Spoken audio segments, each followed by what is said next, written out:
Bonsoir, chers auditeurs. Me revoici comme promis pour traiter d'une question fondamentale, jamais résolue, qui est la suivante. Le Soleil tourne-t-il autour de la Terre? Avant toute chose, je précise que je ne m'adresse pas aux platistes, en espérant que certains d'entre eux finiront par être plus ouverts. La réponse à la question est non, comme presque tout le monde s'y attend. Et je vais vous dévoiler les éléments de la preuve en prose. J'ai de bonnes raisons de croire qu'elle avait déjà été trouvée par Archimède,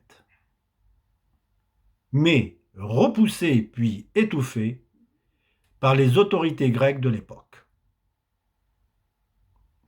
Elle aurait été bien utile à Galilée et lui aurait évité de se rétracter.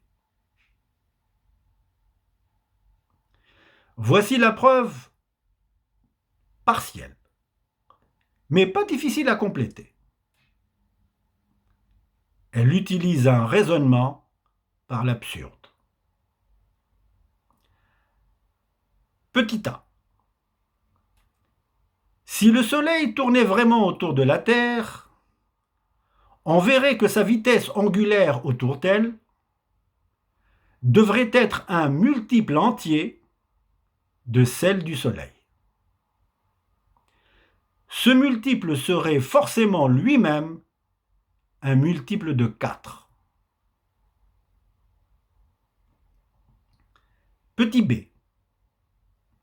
Par ailleurs, en se plaçant dans une configuration d'éclipse lunaire centrale, on peut, en s'aidant d'une figure appropriée, prouver sans trop de difficulté que la vitesse angulaire du Soleil est forcément plus petite que celle de la Lune, ou au plus égale.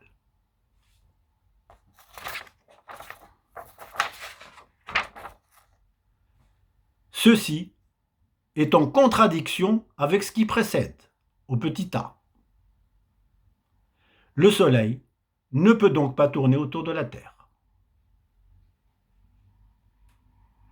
Remarque, avec cette preuve, on est dans l'esprit grec de l'époque et dans le style des preuves d'Archimède.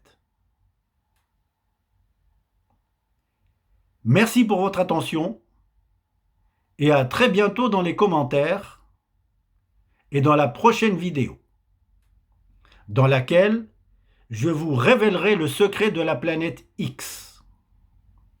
Secret que je viens de découvrir. Attention, il s'agit bien de la planète, de l'insaisissable planète 10. Car pour faire 10, il faut tenir compte de la petite Cérès, qui, pour moi, est le cœur de l'ancienne planète d'Olbers qui avait explosé.